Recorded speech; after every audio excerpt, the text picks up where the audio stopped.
at you. Frankie Russo coming at you. YouTube Live. We're live on Facebook Live. We're live. Yeah. Frankie Russo straight out of Brooklyn coming at you. Coming at you. You better believe it. You better believe it. So I came on, do a little joust, and I'm going to get out of here. So first thing, I'm going to give you my sports thing. My Yankees are doing really well. Last week we clinched the AL East first time in 7 years, but for the grace of God. And Sevy's looking good on the come up. Unfortunately, we don't have Betances and Domingo Germán. I don't know what's going on with Aaron Hicks. I heard today that Encarnacion will be back in the lineup. Thank you, Jesus. And hopefully soon we'll be getting Gary Sanchez back. So I actually think Booney is going to start to really, because he has to, the playoffs obviously is like a new season, right? So he's going to have to, we're going to win this thing with the bullpen. I don't trust the starters. I don't care. I don't trust them. I just, they got to be on a short leash. With our bullpen, we have to go, when we get a few exit velos in the hundreds and we get some traffic, we got to start going to the bullpen. We can't wait to see, this is not about giving them a chance to get out. No. This is the playoffs. We got to do what we got to do here. And I think Booney's getting ready and is getting his pitching staff ready to start to get used to what's going to happen. Because I think Rothschild's the nice guy. Booney's going to have to be the savage. Give me the baseball. Let's go. We got to win. He's got too many weapons. We can't sit on the weapons. We got to bring the weapons, put them on the table, the bullpen. So it looks like the starters going to be Paxton, Tanaka, Severino, if he continues on his path. I love the way he pitched last outing. My God, he was very aggressive. When Sevy gets that, he's got a great front leg, right? And when he with his body, with his biomechanics, when that front leg lands, bro, the torque was cold. He was pulling it from the ground, man. You could see Sevy starting to feel it. 9 strikeouts in 5 innings. You could see it. And he's starting to feel confident with the fastball. So the fastball command is the key for Severino. To me, it's the key for all pitchers. Whether you throw 99 like Sevy or you throw 90 or 89. Fastball command is the key. Because we got savages. We got the everyday savages, man. We got them in the box. We got them on the field. We got a great baseball team. We got cats like Mike Ford. He's a savage. Clint Frazier, Miguel Andujar. We got Tyler Wade, Estrada, Theo Estrada. That's a nice baseball player. These guys can't crack the everyday lineup. These are great baseball players. They can't crack the everyday lineup. We got some team, and our pitching. If we had Betances, if Betances didn't tear and Domingo Germán didn't happen with Domingo Germán, oh my God, the Yankees would be like, just think about the pitching. We got pitching. People don't want to face the fact that the Yankees got some team. We have a very good baseball team, the truth be told. So as long as Booney is savage with the pitchers in the postseason and gets the bullpen in play and doesn't play Mr. Nice Guy and stays away from the big innings, there's no stopping the New York Yankees. No stopping the New York Yankees. I'm telling you. We're winning our 28th World Championship. Yankees are winning their 28th World Championship. You could talk about Verlander. You could talk about Garrett Cole. You could talk about, what's his name? Zach Greinke. We're beating them all. And then we'll go to LA and beat them too. I believe it. So Yankees win their 28th this year. Now we get to the Giants. I'm a big-time Giant fan, as you know. I'm a Sims guy. Okay, I felt bad.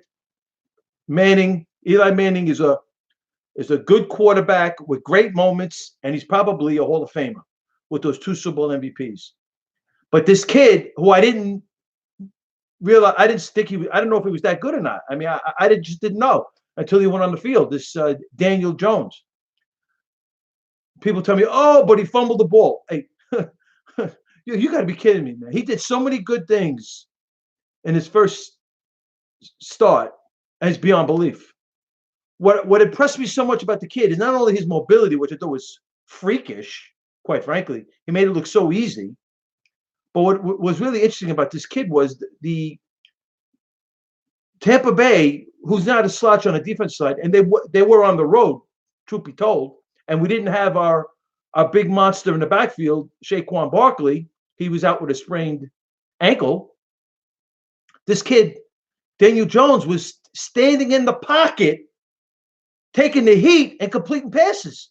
That, to me, is incredible what that kid did. This kid, what impressed me the most about this kid was his poise under pressure. Hey, Marianne, how you doing? Thank you for the visit. God bless you. Daniel Jones's poise in the pocket under pressure, standing tall and completing passes. That, to me, was my takeaway from this kid's start. Unbelievable, right? Now, is this kid gonna have bumps in the road? Of course he will. This is the NFL, son, right? You know, they're gonna read the film, they're gonna watch the film, they're gonna see what he does, they're gonna watch his tendencies. So, you know, that's why to me the running game is so important. But you know, we just got to blow. I think Saquon's out 4 to 8 weeks now. Okay. To me, the wins, you know, I'm not really concerned about winning, more or less developing the team the right way. I got to be honest now. I don't know much about this Pat Shurmur, the head coach, but I saw some highlights of his press conference, and I got to tell you, you know, I'm not gonna lie, my guy, you know, my favorite coach. I'm a Giant fan. You call me biased or whatever. Was the tuna, the big tuna, right? Bill Parcells. Now, he was a combative guy, no doubt. He was a man of passion, no doubt. But I've never seen a press conference conducted by this Pat that I saw Pat Shurmur's press conference. I mean, I've never seen anything like it in my life. The arrogance from this guy, you know, and all due respect, you know, I want to look for the positive stuff. And this guy was so, I mean, he acted like we won a freaking Super Bowl. You know, you gotta build a championship over here, bro. In all due respect. Now, I tip my cap to y'all. I didn't see Daniel Jones. I don't know much about this guy. I didn't see him, and obviously you did. I tip my cap to you on that one. Daniel Jones has got all the freaking upside to be an outstanding quarterback.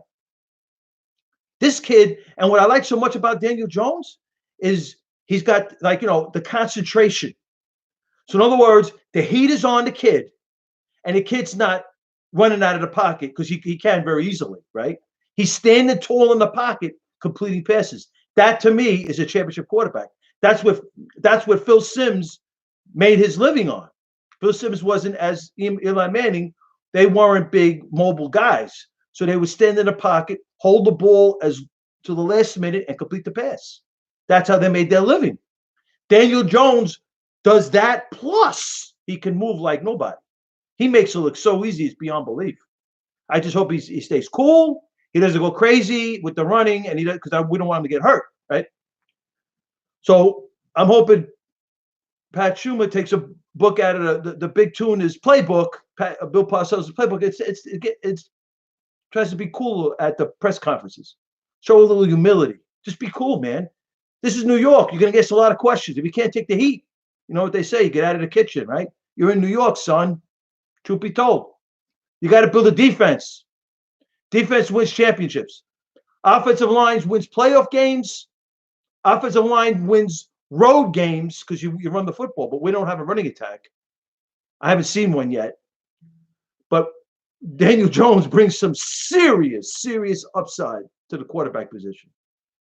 I tip my cap to you all, Gettleman and Pat Shurmur, on that call. I got to be honest and truthful. I didn't like his press conferences. He's got to get better with that, Pat Shurmur. So that's my take on the Giants. October's coming. Knicks are making the playoffs. We're going to talk about the Knicks, my great New York Knicks. We're going to make the playoffs this year. And that's pretty much my take on my sports take. Now we're going to talk about our great president, Donald John Trump. I'm about 10 minutes in, and then I'm going to get out of here. Okay. So first of all, before I get to what we last spoke about, I tell you,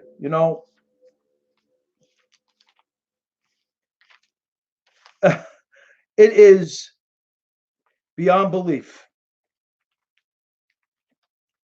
It's beyond belief what's going on.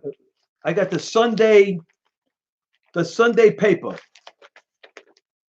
and I'm going to start with this guy, Erdogan. Erdogan off the deep end. He's the prime minister of Turkey.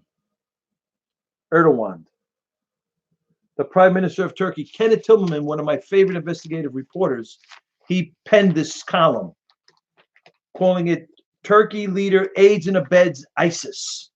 According to Kenneth Tillman, you got to read his book, Dark Forces, Truth About Benghazi. This guy's a tremendous investigative reporter. He actually went to Iraq and garnered the intelligence information that shedded some serious light on what really went down with Benghazi. Kenneth Tillman, Dark Forces, The Truth About Benghazi. You got to go on Amazon and get the book. It's unbelievable. Okay, so here it is now. According to Kenneth Tillman, Turkey's assistance to ISIS starts right at the top. In 2015, WikiLeaks published an archive of about 38,000 emails of Erdogan's son-in-law. And in helping ISIS market oil stolen from Syria and Iraq.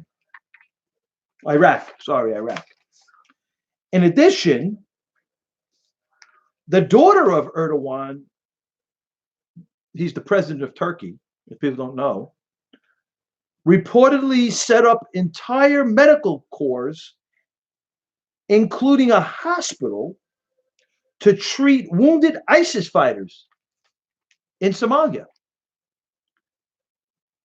No, not Somalia. Sorry, I'm sorry, not Somalia. My eyes are playing tricks.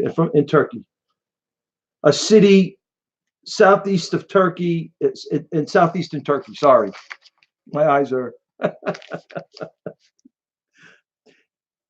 Yeah, so fortunate. The evidence of Erdogan's direct personal and institutional support to ISIS-related jihadi groups is so extensive, according to Kenneth Tillman.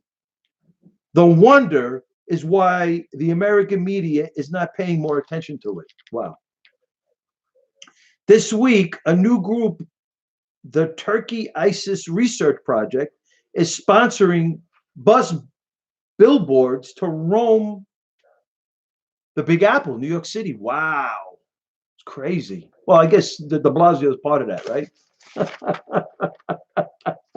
I got to get that in. In addition, according to Kenneth Tillman, the message is clear. Erdogan, the godfather of jihadist terrorists, is not welcome in the United States. Absolutely. So this is Kenneth Tillman article he penned in the Sunday Post. The Sunday Post. Okay. Now, to kick this a little further, right? Kenneth Tillman wrote a book, Dark Forces, Truth About Benghazi. Unbelievable book.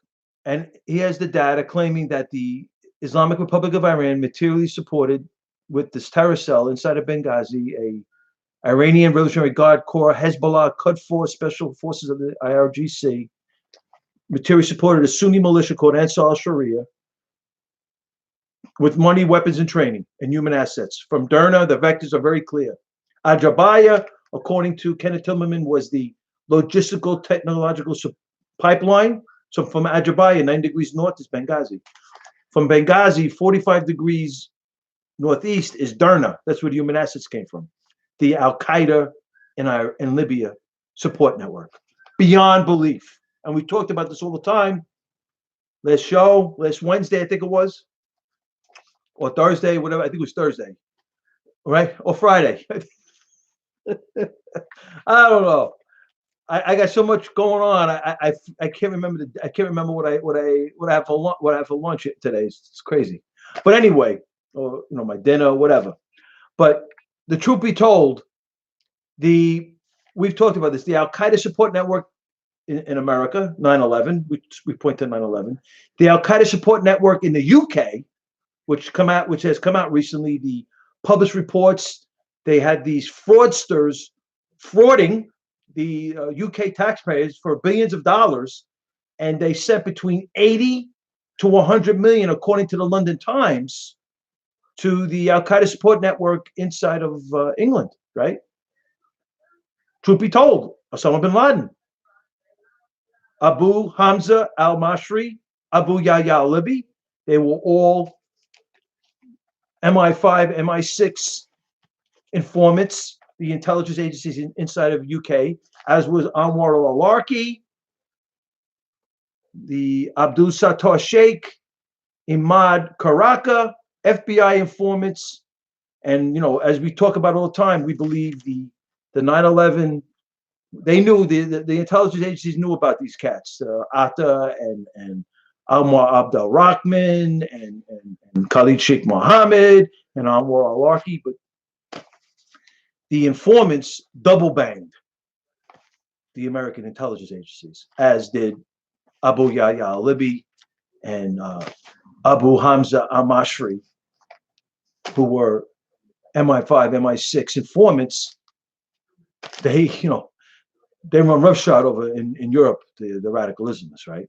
So with all this going on, in our last show, we brought out the Al Qaeda in Libya support network, and it's beyond belief, right? It's like on steroids, right? We pointed toward the Libyan paper, the Libyan paper from Tripoli, the capital of Libya, claiming that in June of 2012, which was 3 or 4 months before September 11, 2012, Benghazi hit, horrific attack on our men and women of the United States Armed Forces. They had a big Al Qaeda get together in the Liberation Square in June, and this was published it was a Library of Congress document, a government document published in August of 2012, a month before Benghazi. So, I mean, I'm getting these documents. What did the Obama-Clinton crime family know, right? This is the whole idea. So this is where we start, right? This is where we start. So for my last show, right, we're claiming, and we're creeping towards statistical significance. I'm not claiming incontrovertible truth, but I'm claiming getting closer to statistical significance. That the Obama-Clinton crime family, Barack Hussein Obama and Hillary Rodham Clinton, materially supported with money, weapons, and training, I'm not going to stop, and human assets, Ansar al-Sharia, the group, the Al-Qaeda foreign fighters group inside of Libya that attacked the Benghazi mission and killed Ambassador Stevens and 3 or 4 other Americans, the Benghazi attack. The Obama-Clinton crime family supported them with weapons. We point to now understand, there were 20,000 Soviet manpads on the streets in North African Middle Eastern region, right? That was from the ouster of Gaddafi. Gaddafi was a big hoarder of Soviet manpads. From Tripoli, it's almost 280 degrees south, and he's in Algeria. Algeria is where most of the Soviet manpads were hoarded by Gaddafi. Well, they whacked Gaddafi in October of 11. Mustafa Jalal Abdel Kim Belhaj, the Libya Islamic Fighting Group, Muslim Brotherhood operatives, took over, and they ended up becoming a gun-running operation with Abdel Hakim Belhaj, Noman Benoitman, Abdel Basset Haran from Libya, from England, right? Libyan Britons that migrated in the 90s from Libya to Manchester, England, came back. NATO, France, and England, and the Obama-Clinton crime family got together with Saudi and Turkey, right? Turkey too. and Qatar.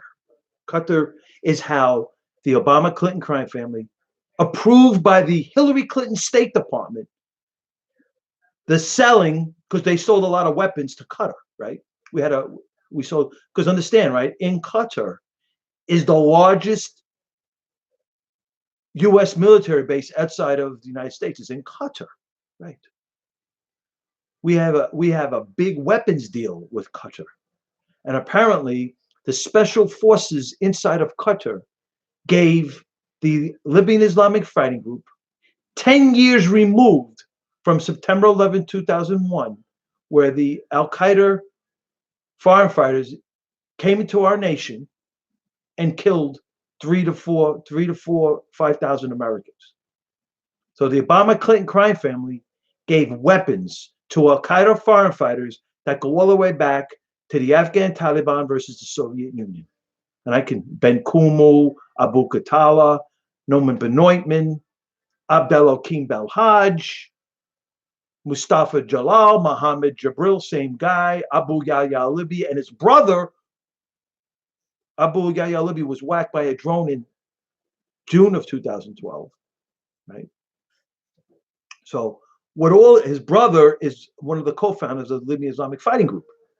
So, and Abu Yahya Libby, Abu Hamza al-Masri were two MI5, MI6 UK intelligence informants. They worked for the UK government, truth be told. Unbelievable, right?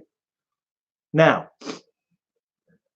the Obama-Clinton crime family, through Qatar, gave the Libyan Islamic Fighting Group 400 FIM-92s. That's U.S. Stingers.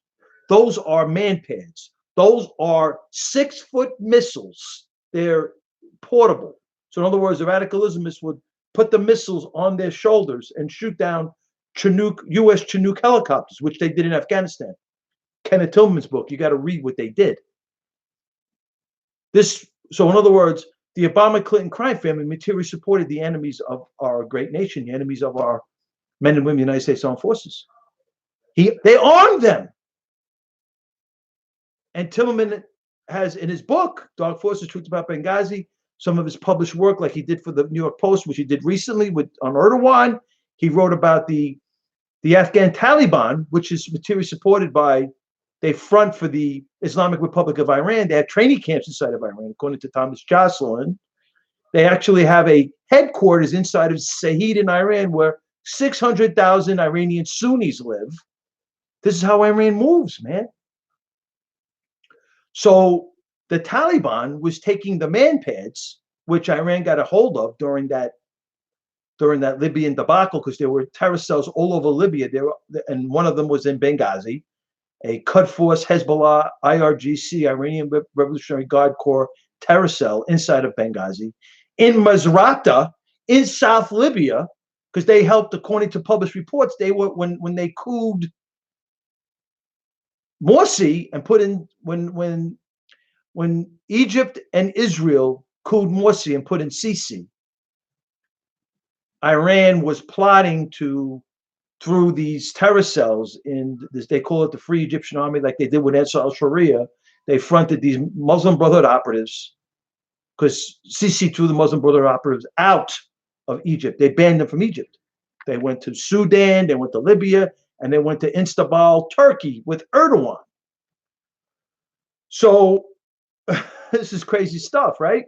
So the Obama-Clinton crime family gave 400 FIM-92s, U.S. Stingers, U.S. man-pads, to the Al-Qaeda foreign fighters that go back all the way back to the Afghan Taliban versus the Soviet Union. Al-Qaeda, 10 years removed from September 11, 2001. Horrific. So we got weapons. Human assets.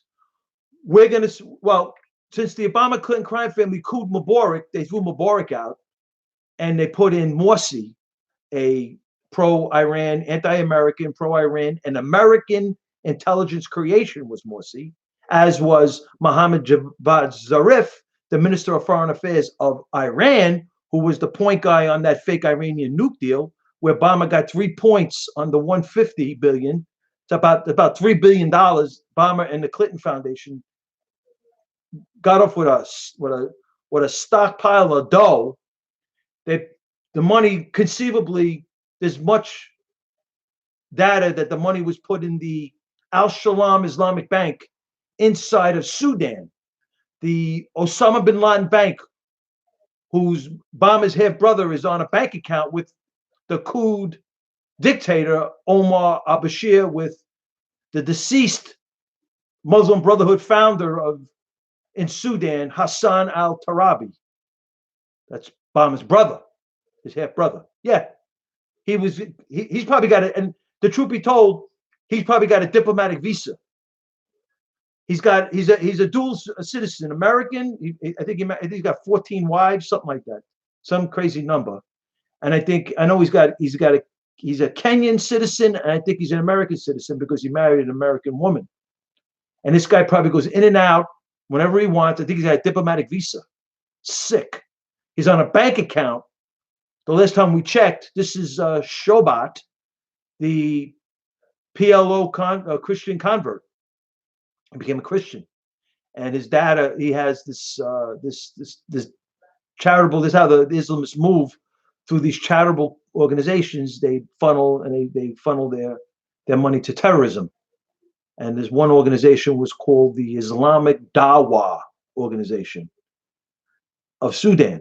And Obama's half brother, Malik Obama, was an officer, I think a secretary, one of the top 2-3 officers of this organization, and he's actually on the bank account with the other Muslim Brotherhood operative, Omar al-Bashir, who got couped recently. I don't know where he's now. I think he's under house arrest with the new predator dictators, the tyrannical dictators that are running roughshod over Sudan and exploiting the resources, because al-Bashir allowed China to go in there, and China only cares about their economy, right? So they're in there. They bought oil fields. They got Chinese workers over in Sudan, while al-Bashir at the time was crucifying Christians and putting Jews in ovens. Let's be honest and real, right? So with that being said, so the Obama-Clinton crime family, we got the human assets came from Morsi. Morsi, who took over Egypt, right, and then was couped by Sisi. Morsi in 12. Morsi came into power June of 12, if I'm not mistaken. And September of 12 is when unfortunate hit was Benghazi, right? And Morsi, according to Raymond Ibrahim, the investigative reporter, this guy's a tremendous Islamic scholar. He knows Islam he knows the language. He knows Arabic. I mean, he knows the way of Islam in the North African, Middle Eastern region. This guy's his family's from Egypt. He's a Coptic Christian, and he was able to translate the tapes, the Benghazi tapes, and what came out of it was the Muhammad Jamal network from Egypt, the Muslim Brotherhood operative network from Egypt was involved in that. Iran, Islamic Republic of Iran, the Iranian Revolutionary Guard Corps could force Hezbollah terror cell that materially supported the Sunni militia, so there'd be no footprint back going to Iran and so al-Sharia with al-Qaeda foreign fighters. And they were, like, for example, who was a member of this group? Muslim Brotherhood operatives from the Muhammad Jamal network, from Morsi. So the Obama-Clinton crime family, through their policies, they provide human assets. Through the couing of Mubarak, a pro-America, pro-Israeli leader, he was the number 2 guy under Sadat when the al-Qaeda whacked Sadat in military possession. That's where Omar Abdel Rahman and Ayman al-Zawahiri, the Egyptian Islamic Jihad, were involved with the whacking of Sadat in the 70s, right? Because he made a peace accord with Israel in Camp David. So they were going to whack. The Egyptian prosecutors were going to whack Omar Abdel Rahman, the blind sheikh, and they were going to whack these radical Islamic terrorists that killed Sadat in military possession in broad daylight. Mubarak was number 2. Mubarak ended up becoming prime minister of Egypt. and he was prime minister, president, the leader of Egypt, and he was pro-America, pro-Israel. And when the Obama Clinton crime family took over, Barack Hussein Obama and Hillary Rodham Clinton, they couped Mubarak and put in Morsi. And Morsi was pro-Iran, Erdogan pro-Muslim Brotherhood. He was a creation of the American intelligence agencies because Morsi was educated in America. He got his PhDs in America. Same thing with Mohammed Zarif. They have diplomatic visas. Morsi was Muslim Brotherhood. Truth be told, right? So Morsi provided the Mohammed Jamal network, the Muslim Brotherhood operatives, to be part of this Ansar al-Sharia, this cutout terrorist organization, which was created by the Islamic Republic of Iran through Hezbollah, the Iranian Revolutionary Guard Corps, and the Quds Force with General Soleimani. They created this Sunni militia for everybody to think that it's a Sunni terrorist group, which really it was materially supported by Iran, the Islamic Republic of Iran. And another individual that was part of this group was Mohammed al-Zawahiri. Mohammed al-Zawahiri is the son of Ayman al-Zawahiri, who was number 2 under Osama bin Laden of al-Qaeda at the time of the horrific hit on September 11, 2001. And when bin Laden passed on, Ayman al-Zawahiri took over, and his son now was active with Ansar al-Sharia. The hit on Benghazi. It's crazy, right? So now we got weapons, 400 U.S. Stingers, U.S. FIM 92s going to Ansar al-Sharia from the United States, the Obama Clinton crime family, from Barack Hussein Obama and Hillary Rodham Clinton, through Qatar, the special forces of Qatar, right? 400 FIM 92s, 400 U.S. manpads. These are 6-foot rockets that could shoot a commercial airliner, a U.S. Chinook helicopter out of the sky. That's how powerful they are, and they're remote. So they're, from ground, from surface to air. It's crazy, right? In addition, so they got the weapons, the human assets through Morsi. Muslim Brotherhood operatives were infiltrated into the Ansar al-Sharia camp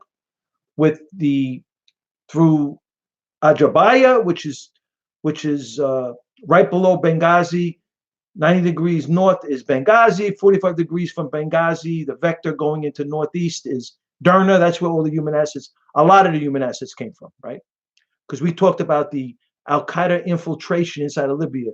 Compared to the United States, the Al-Qaeda support network inside the United States and the Al-Qaeda support network inside the UK, the Al-Qaeda support network inside of Libya is on steroids, off the chain, right? And we talked about the Libyan newspaper, the Tripoli paper, claiming in June of 2012, 4 months before Benghazi, they had a 15-plus Al-Qaeda and Libya militia meeting in the Liberation Square in Benghazi. And I had all the names of all the militia that were there of Al-Qaeda. It's beyond belief, right? So it's weapons, human assets, now the money. Weapons, training, by getting the money. In other words, by giving Iran $1.7 billion to the Iranian Revolutionary Guard Corps. We got 5 sources on that.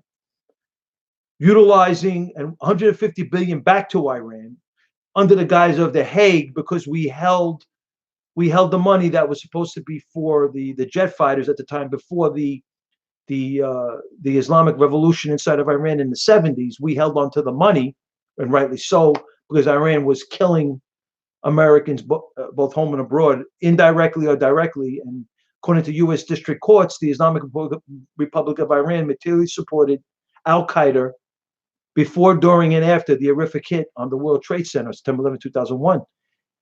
Billions of dollars in money was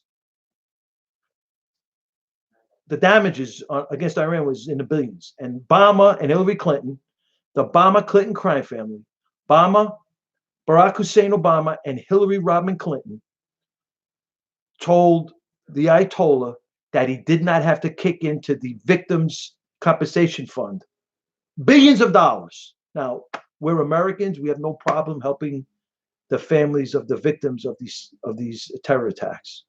The taxpayers' money, we got no problem with that. And our great President Donald John Trump, which he doesn't get credit for, the Obama-Clinton crime family and the stealth jihad radicalismist Democrats was suppressing this victims' compensation fund to compensate the first responders, the individuals that were helping us in our rebuilding and helping us deal with the damages of these terror attacks. In addition, the families of these victims of these terror attacks. And the stealth jihad radicalismist Democrats and Rhino Republicans were suppressing this victims' compensation fund until our great president, Donald John Trump, got involved and he brought it back. So we got the Obama-Clinton crime family with providing weapons, FIM-92s, providing human assets through Morsi to answer al-Sharia. We got them providing money now, right? By giving money to Iran and the amount of money that they gave to Iran, according to Kenneth Timmerman, the tremendous investigative reporter, and he wrote that book, Dark Forces, Truth About Benghazi, great book. He went actually to Iraq. You know, we use court papers, judges' decisions, peer-reviewed journal articles, and well-sourced, well-researched open source articles over here. I'm on my couch in Brooklyn. I'm not in Iraq. So we look for statistical significance. I'm not sitting next to our great president, Donald John Trump. He's classifying information. I'm not sitting next to the former defense secretary, the former defense secretary, General Mad Dog Mattis. That's classified information, right? Or our great Secretary of State, Pompeo. That's classified information, right? So we draw inferences from the data.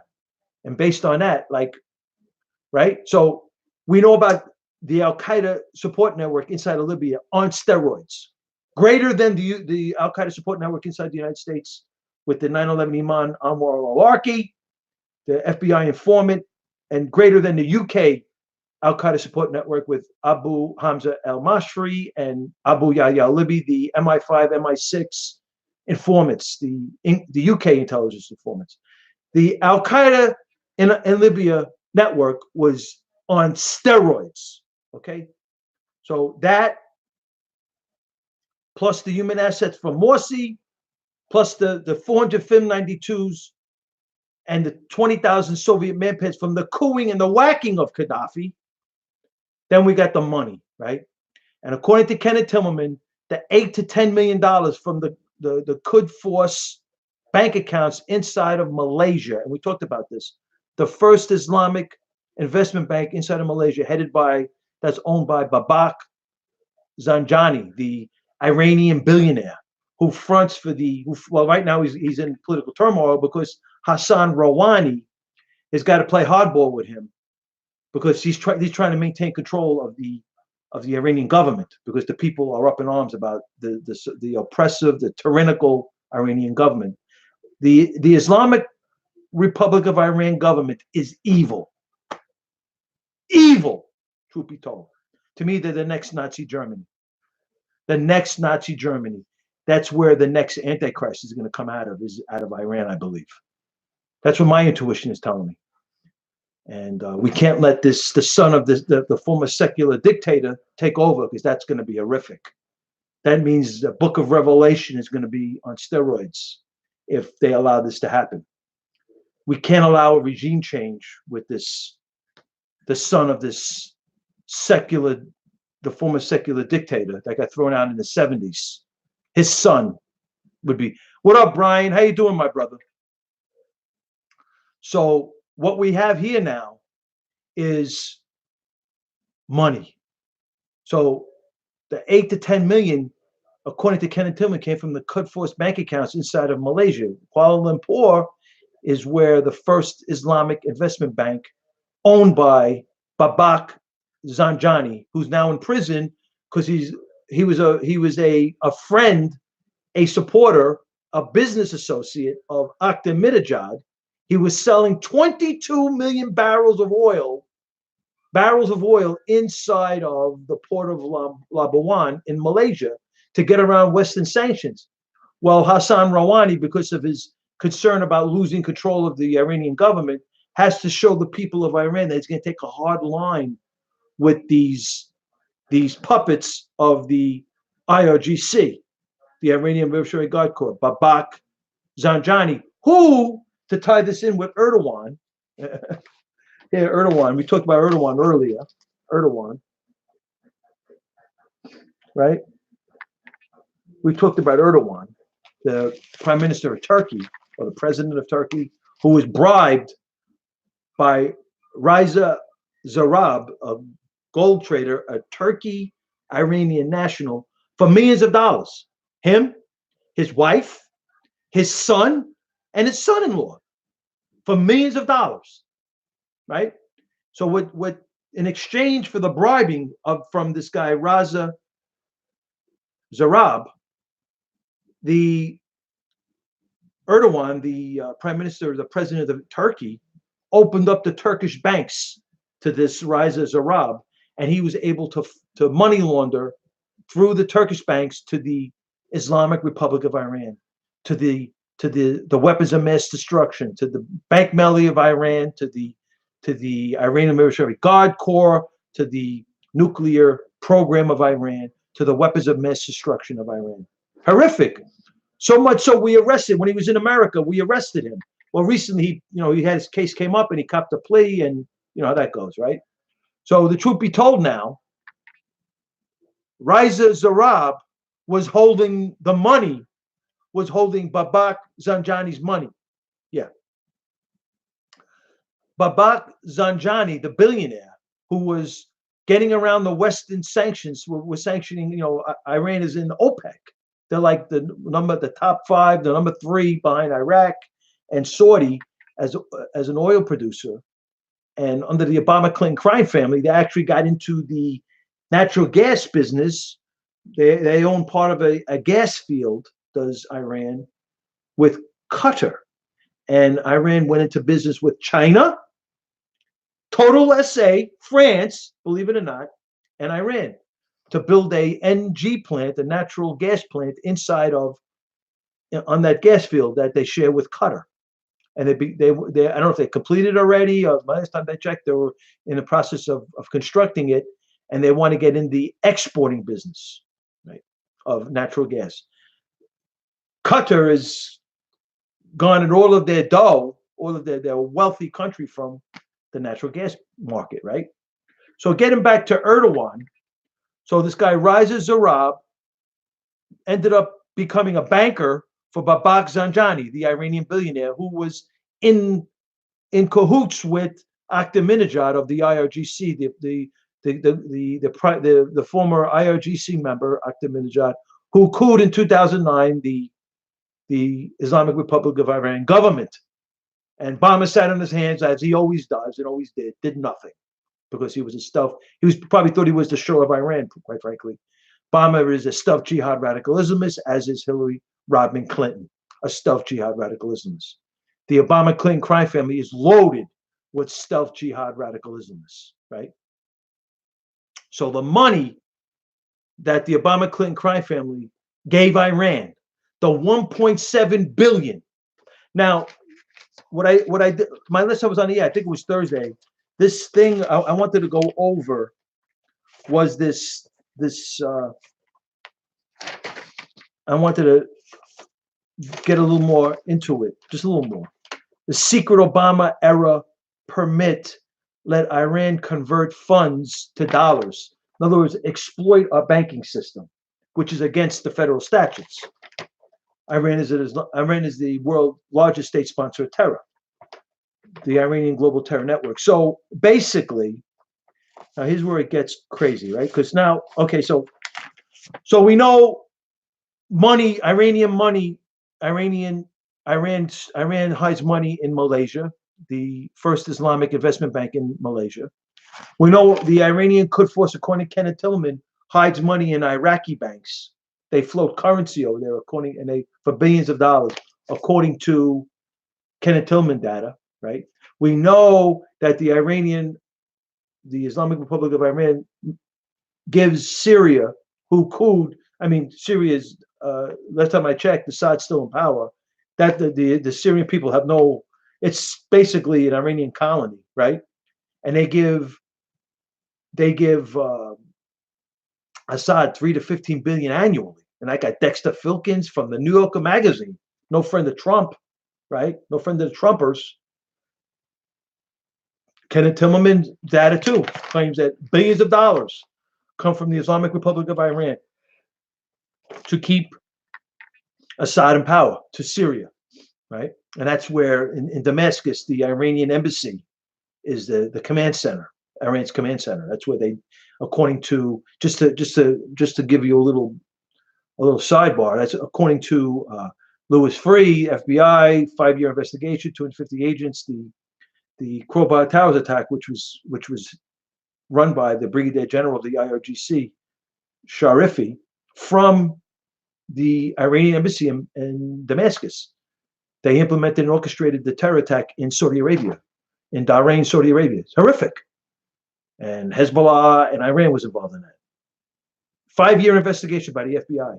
Tremendous investigation.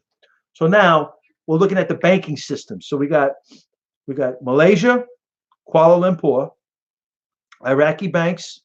Now, according to the Associated Press, this is an open source, the Treasury Department license issued in February of 2016 under the Obama-Clinton crime family and never disclosed would have allowed Iran to convert $5.7 billion in dollars it held at Oman's Bank of Muscat. So now Iran's got money in Omani Rials. Iran's got money in Muscat, in Bank Muscat in Oman. So Iran's got money now. So they probably have money in Sudan as well. There's the Al Shalom Islamic Bank in Sudan, which was founded by Osama bin Laden. That's where the Iranian, that we believe was the birth in Khartoum, Sudan, was the birth of the Iranian Global Terror Network, which is a Sunni Shiite nexus. Okay, now, not to get off the beaten path, if the Omani Bank, the Bank of Muscat, had allowed the exchange without such a license, it would have violated sanctions that bar Iran from transactions that touch the U.S. financial system.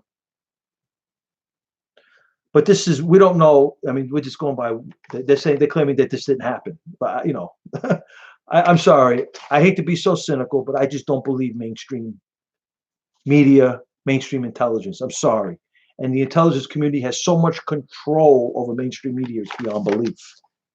So the situation resulted from the fact that Iran had stored billions in the Omani Rials, a currency that's notoriously hard to convert. The US dollar is the world's dominant currency, so allowing it to be used as a conversion instrument for Iranian assets was the easiest and most efficient way to speed up Iran's access to its own funds. It's beyond belief. So one former Treasury official told colleagues in an email, as described by report, this is under the Obama-Clinton crime family now, right? This is not a, President Trump is the complete opposite. I mean, it looks like, according to former Treasury official, it looks like the United States committed to a whole lot beyond just allowing the immobilized funds to settle out. The Obama administration approached 2 U.S. banks to facilitate the conversion, the report said, but both refused, citing the reputational risk of doing business with or for Iran. Issuing the license was not illegal. Still, it went above and beyond what the Obama administration was required to do under the terms of the fake. Now, they once again, they used this Iranian nuke deal to cover for what they're really doing. The Iranian nuke deal, for all intents and purposes, was fake. Well, why do you say that, Frankie Russo? Why? Well, if you look at now, obviously I wasn't there. I don't know. I'm not there. But if you look at what's in the public source, right? The the open source, right? Right? The open source on this Iranian nuke deal. The long-term ballistic missile program, the Iranian long-term ballistic missile program was not included in the Iranian nuke deal. How do we know this? Well, when President Trump, our great president Donald John Trump raised his right hand and said, I will defend and protect under the Constitution our great country, our great nation, and the American people from its enemies. I will. And he raised his right hand. The next day and that month, Iran and North Korea were launching missiles. Iran was launching long-term ballistic missiles. And President Trump's going, what the heck is going on over here? What about that Iranian nuke deal? And Iran's answer to President Trump was, we're doing nothing wrong. This is not illegal. The Iranian long-term ballistic missile program was never included in the Iranian nuke deal. And how could they leave it out? Knowing, now here's another thing, knowing, according to the DIA report, Lieutenant General Michael Flynn was the director at the time, great patriot of this great nation. He had the report that claimed North Korea, they were highly confident that North Korea had miniaturized nuclear warheads for its long-term ballistic missile program. And we know North Korea knows missiles, and North Korea was flying from Sunan International Airport over the North Korea border into Russia, into the Vladivostok Airport into Russia, a commercial airliner with missile and rocket components, transferring them from the Sunan International Airport airliner to the Airfloat Russian airliner, the North Korean missile and rocket components. So now it's in a Russian airliner, flying it over Chinese airspace into Tehran. So the missile and rocket component transfers have been going on for some time between Iran and North Korea. And how does the Obama-Clinton crime family allow North Korea to launch 5 nuclear tests under his regime, not do anything, allow North Korea to build military bases inside of Syria, allow China, I mean, North Korea is flying missile and rocket components over Chinese airspace into Iran. So this whole thing is one big ruse, right? What's going on with the Obama-Clinton crime family?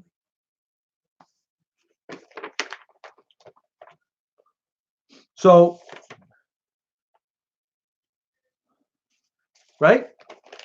So you got Obama sitting on his hands, Hillary Clinton sitting on her hands. It's beyond belief, right? So in addition, so the license issued to Bank Muscat stood in stark contrast to repeated public statements from the Obama White House, the Treasury, and the State Department, all of which denied that the administration was contemplating allowing Iranian access to the U.S. financial system. So we know of now Kuala Lumpur, the first Islamic investment bank, was where conceivably the cut-force accounts where the money came out of for the Benghazi hit, where, according to Kenneth Tillerman, Mohammed Jodaki and Kuala Harab, the Hezbollah cut-force connection, Kuala Harab was the facilitator from Mohammed Jodaki to Ansar al-Sharia, and Ansar al-Sharia, the Sunni militia that was put together by the Hezbollah, Quds Force, IRGC terror cell inside of Benghazi. They got $8 to $10 million in Ansar al-Sharia with The human assets came from Muslim Brotherhood, Morsi's group, Mohammed Jamal Network, and that we know from Raymond Ibrahim. So we got we have Iran inside of Malaysia banking system, inside of Iraqi's banking system, conceivably inside of Sudan's banking system, and now we got Iran inside of Oman's banking system, funneling their terror funds, right? So now the Obama Clinton crime family, who thwarted the Project Cassandra and the Counterproliferation Initiative inside of DOJ because of this Hezbollah under the guise of the Iranian nuke deal. So this is why we believe that this is like this whole thing with this Obama Clinton crime family was one big ruse. That the Obama Clinton crime families basically they were materially supporting, and we believe Obama, the Obama Clinton crime family, and Hillary Rodham Clinton materially supported Ansar al-Sharia with money. Now we get the money trail, right? To some extent, right? Weapons, U.S. FIM, we got 400 FIM 92s through Qatar. Training, they funded Iran with 1.7 billion in cash. Now, to cut to the Omani banks, this Bank Muscat, the Bank Muscat, now it's all over the open source, and the Omani government taxes the smugglers, the Omani smugglers, because they got pictures. There's pictures and data on the internet of the Omani businessmen smuggling with the Iranian, the IRGC, and Quds Force leaders in the Gulf of Oman. Okay, so that's what we believe also too. How they got the weapons to the Houthi rebels through Oman. I think that's one route. There was some other routes suggested in the open source. What's popping there, Jonathan? How you doing, my brother?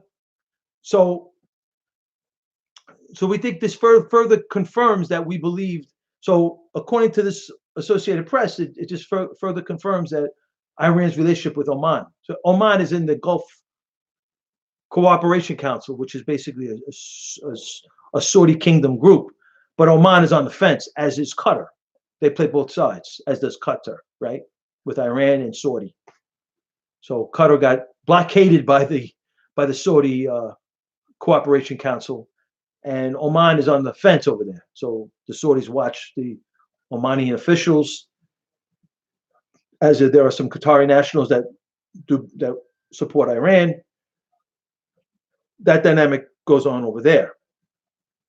So now we're going to look at Sudan's banks, right?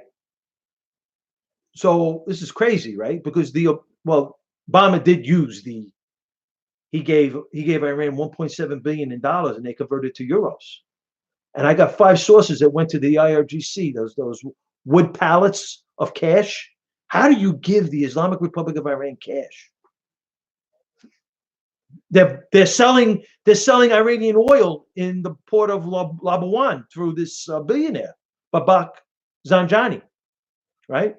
He's in prison now because Hassan Rouhani has to take a hard line with him, or he's going to lose control of the people, right? You can't show them that this Babak Zanjani, who was a cohort of the IRGC with Ahmadinejad, it's crazy stuff, right?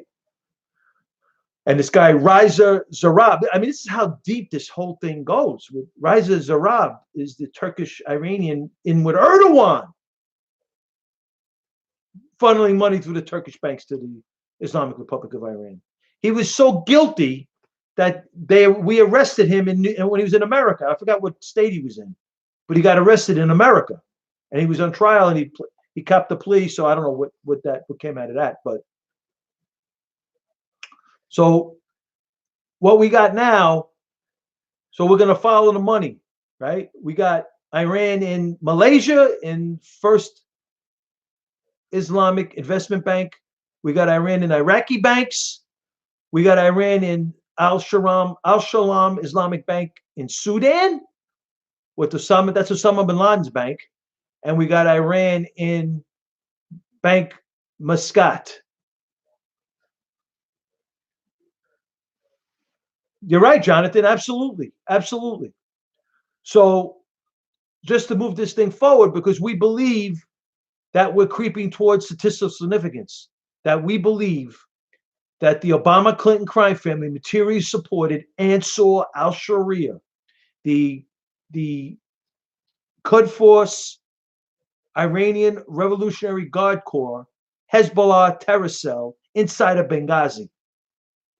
So as America, as the Obama-Clinton crime family was trying to put forth a zero footprint going back to America, which they couldn't do, they sold weapons to Qatar, and they gave the Obama-Clinton State Department, the criminals that they are, gave the Qatari officials, gave them permission to give 400 U.S. Stingers, U.S. manpads, that's 6-foot missiles that sit on the shoulder of the radical Islamists as they're shooting down U.S. Chinook helicopters. As they're shooting at our people. Our people were getting shot with our own weapons. And President Trump is a Russian KGB agent. This is sick. This is really sick. The Obama-Clinton crime family was giving weapons to the radical Islamists that go back to the Afghan Taliban versus the Soviet Union in the 90s. They knew who these al-Qaeda foreign fighters were, and they gave them the weapons. And they took the weapons and they shot them at our own people. And President Trump is a Russian KGB agent. The disgrace these people are. Unbelievable stuff that went down on the Obama-Clinton crime family. Unbelievable. Disgraceful. President Trump's going to get reelected big time.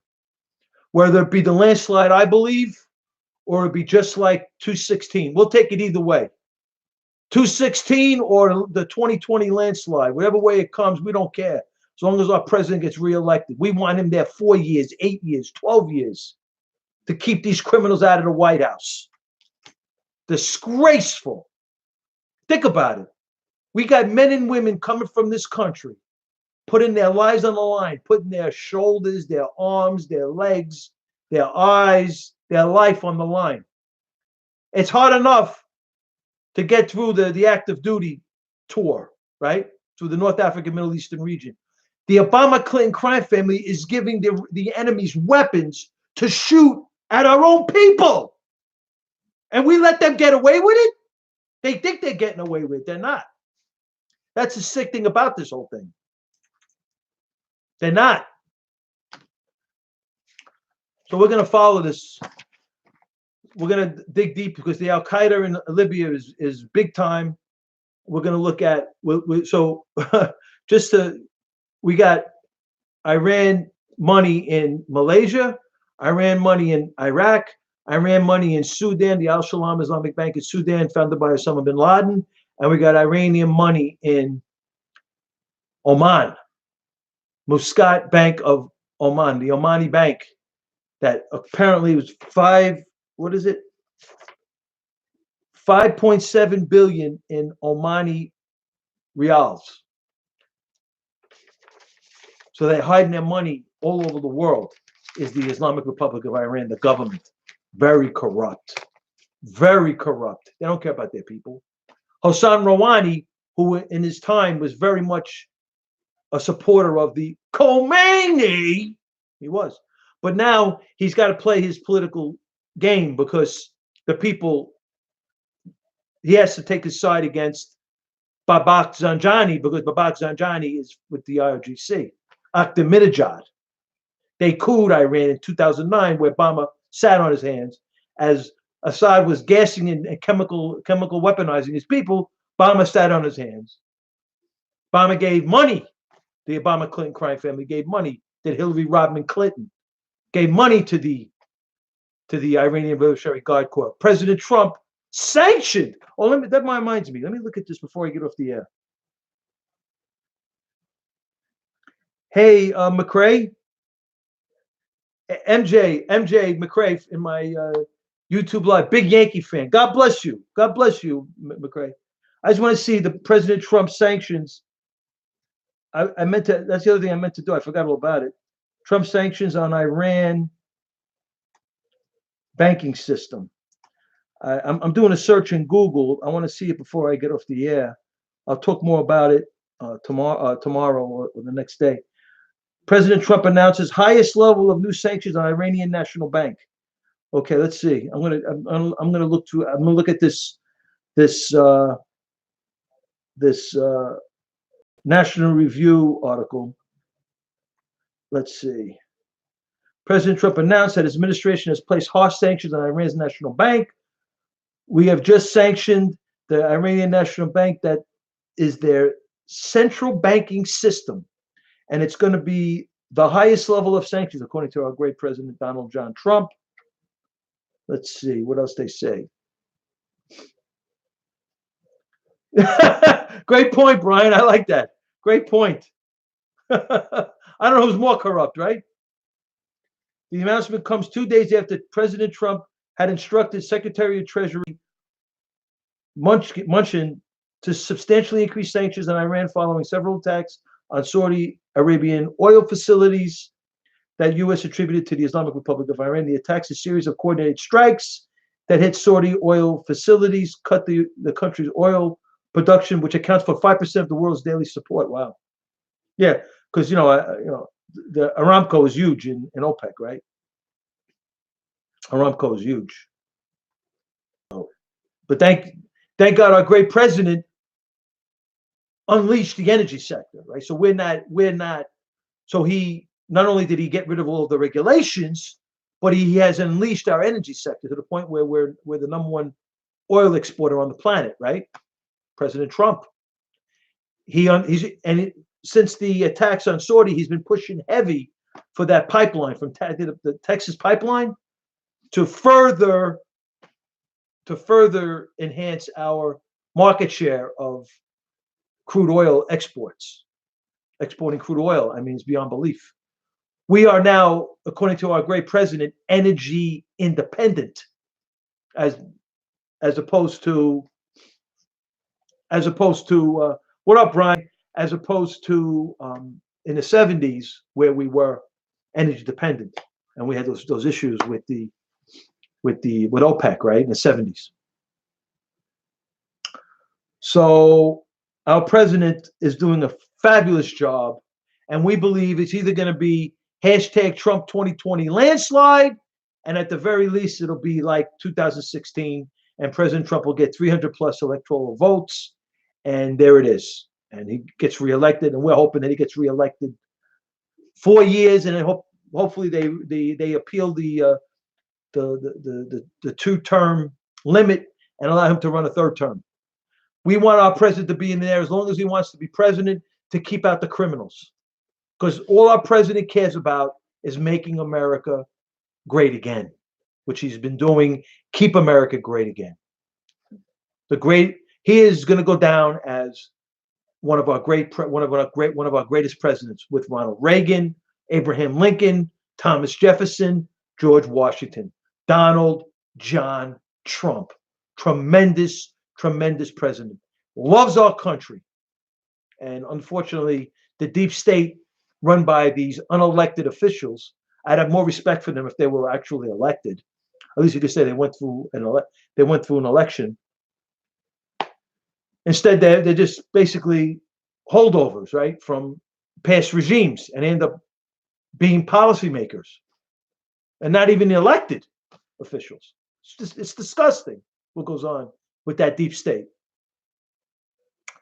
So they're going to win it this year. MJ says the Yankees are going to win. I believe, I said that myself when I opened the show. The Yankees are going to win their 28th World Championship this year. Everybody sees Houston. Everybody's talking about all these other teams. Yankees are going to win it. We're winning the whole thing. And I tell you, I'm a big-time Giant fan, and, I can't believe how good Daniel Jones looked. I didn't see that coming. I have to say, Daniel Jones is the real deal. I mean, he's only a rookie. He's only his first game. He's going to go through some bumps in the road, but this kid has got all the goods. This kid stands in the pocket under pressure and completes a pass. I mean, this kid, okay, they said he fumbled a lot. Well, his concentration is so profound. He's not See, he passes the test. He's not intimidated by the rush. He doesn't get cabin fever and try to run. He stands in the pocket and tries to complete the pass, which is what Phil Simms did. I'm a Simms guy, and what Eli Manning did. Stand in the pocket, because Eli Manning and Simms were not big mobile guys, as is Daniel Jones. Daniel Jones can move. Oh my God. Not only could this kid move, he could stand in the pocket and complete the pass. He stands tall in the pocket.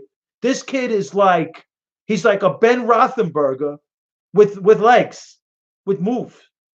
He's a Ben Roethlisberger with moves. This kid stands in the pocket. I was really impressed with him. I mean, he's going to make mistakes along the way. Absolutely, they're gonna analyze his tendencies. They're going to see. I mean, they're going to watch his film. But this kid's got the real deal. Now, Pat Shurmur, we'll see what kind of, I'm not a Pat Shurmur fan. I'm not going to lie. I don't like the way he handles his press conferences. I'm a big time Giant fan. The Big Tuna was my guy, right? The Big Tuna, right? But LT and Phil Simms, my favorite Giants. LT, to me, the greatest football player ever to live was Lawrence Taylor. A linebacker just controlled the football. I never seen a linebacker control a football game. LT, the greatest. So with that being said, right, I'm hoping Pat Shurmur, whatever his name is, I'm hoping that he gets a little more humility and conducts himself better on his press conferences. It'd be nice, show some humility. It's a tough, if you can't take the heat in New York, I mean, the press is tough. If you can't take the heat in New York, you got to get out of the kitchen, son. That's what you signed up for. You want to win here. You got to, you're going to get criticized with the good, the bad, and the ugly. And I tip my cap to you. I didn't see this Daniel Jones. I thought it was a bad pick. It ended up being a great pick. He ended up being a lot better than I ever dreamed he would be. This kid's got a tremendous upside. Tremendous. He did two things. Forget his mobility. There's a lot of quarterbacks that can run like him, but he can really move. He moves smoothly in the pocket. But what was really impressive is how he stood tall and he didn't get cabin fever. He stood there and completed the pass with all the pass rush that Tampa Bay was bringing, truth be told. But anyway, this is Frankie Russo. I'm getting out of here. Absolutely, MJ. God bless you. Thank you for the visit. Y'all, thank you for. This is Frankie Russo coming at you straight out of Brooklyn. I'm going to get out of here. I'm going to try to get on tomorrow night. What's today? Today's Monday. So probably Wednesday. Wednesday will be my next time on the air. I don't know about tomorrow night, but Wednesday definitely. And then we'll shoot for Thursday, Friday, or Friday. We'll see. But it'll probably at the very least, my next time on the air will be Wednesday. I don't know about tomorrow. It depends how I feel. If I'm tired, because I got long days. I got a lot of things going on. So we're working toward getting back. We want to get back on the air. Frankie Russo, you better believe it, coming at you. God bless you, MJ. Thank you for the visit. Thank you all for the visit in the room. God bless the men and women of the United States Armed Forces. I thank you for your service. Thank you for providing me with the freedom to do what I love to do, and that's broadcast. God bless the men and women of the United States Armed Forces. God bless the greatest country on the planet, America. I love my country. God bless America. I'm so proud of my country, and I'm so proud. God bless our great president, Donald John Trump. We're so lucky. Thank you for the grace of God. I'm a man of Christ. I'm a man of the rosary.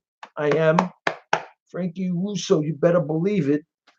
And I love my country, and I'm so proud. I love America, and I'm so proud of my vote that I did in November of 2016 when I voted for our great president, Donald John Trump. And we got to get together and do it again November 3rd, 2020, and get our president reelected, our great president, Donald John Trump.